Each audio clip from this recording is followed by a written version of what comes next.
Kadaama TV, Kadaama alina ekibuuzo kye ayagala okumanya okuva mu bakadaama mmwe. Muyinza okubeera nga musingako okumanya ensonga eno. Ekizibu kye oba ekibuuzo kye kiri nti bwe mbeera nga ngenze mu nnyumba ne nsangayo bakadaama abalala ne tubeera nga tetukolagana,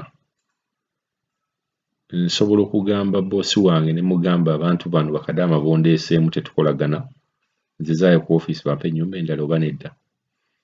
Era agamba bw'oba okikola osobola kikola otya? Era buzibu ki obukirimu?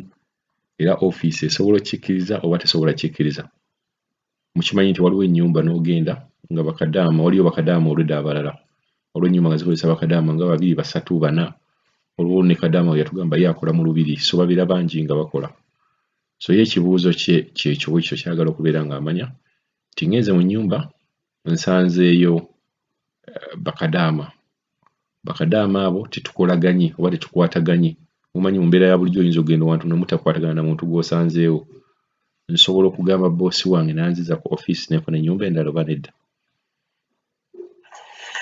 Sebo Mr. Kadaama wasiibye otya? Wasiibye ttano ssebo, kansuubiremu gy'oli bulungi.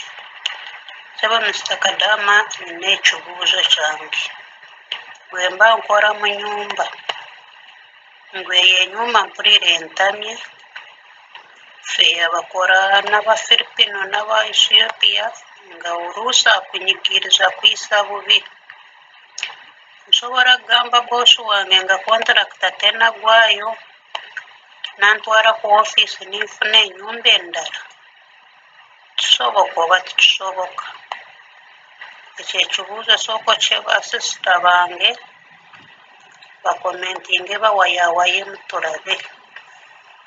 Kale bayi beera bulungi.